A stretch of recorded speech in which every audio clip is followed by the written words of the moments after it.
राजस्थान, राजाओं की भूमि, सुनहरी रेत और समय के नीचे दबे प्राचीन रहस्यों का घर। लेकिन एक जगह ऐसी भी है जहां से समय भी डरता है।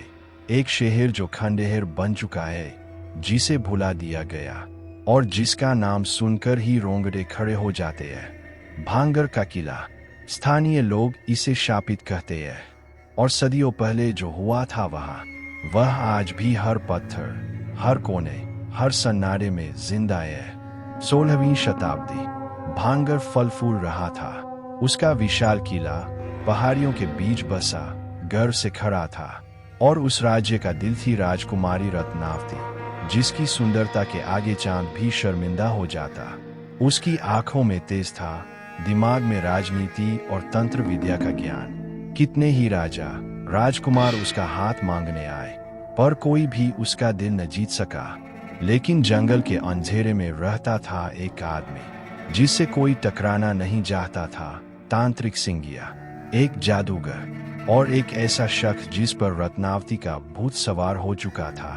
वह जानता था कि राजकुमारी कभी उसे स्वीकार नहीं करेगी, इसलिए उसने काला जादू करने का फैसला किया।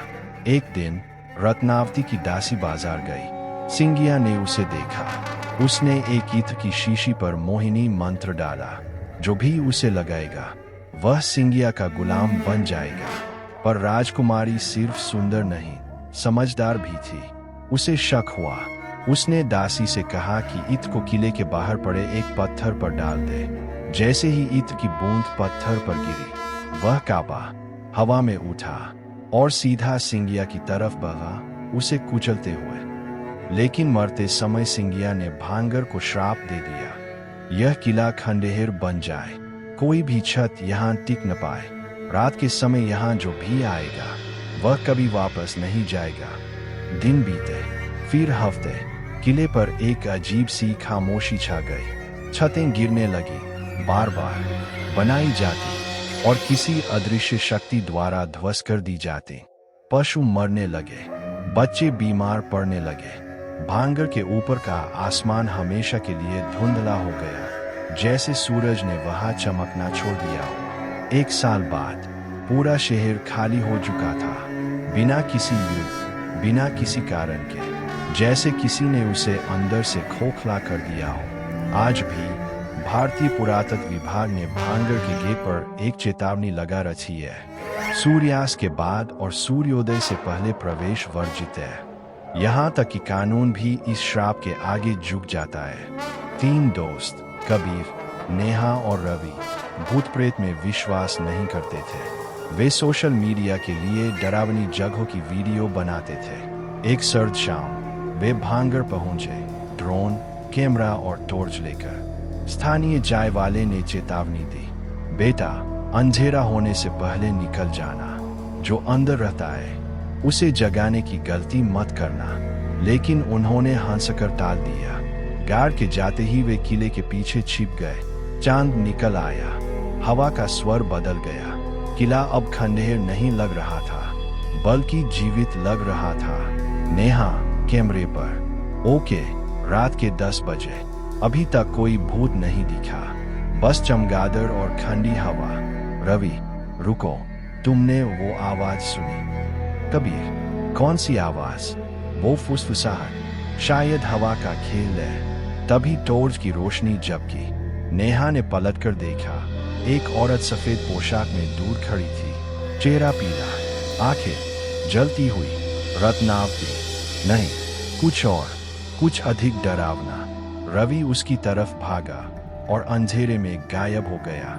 कबीर और नेहा ने उसे ढूंढा, नाम पुकारा, पर उन्हें सिर्फ उसका कैमरा मिला। एक डूबी हुई चट्टान पर पड़ा, ताजा खून से सना हुआ। वे भागने की कोशिश करते हैं, लेकिन हर रास्ता उन्हें वापस किले में ले आता है। दीवारें बदल जाती है, दरवाजे गायब हो जाते हैं, किला उन्हें निगल चुका है। कबीर की आखिरी रिकॉर्डिंग, जो हफ्तों बाद एक जली हुई मेमोरी कार्ड से मिली, में सिर्फ यह था, हमें यहाँ नहीं आना चाहिए था। यह सच है, श्राप सच है। वो हमें देख रही है और वो अभी भी यही है।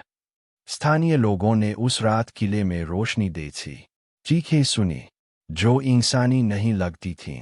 अगली सुबह पुलिस को कुछ नहीं मिला, न शव, न पैरों के निशान, बस उनकी खाली कार और वो धूल भरा कैमरा।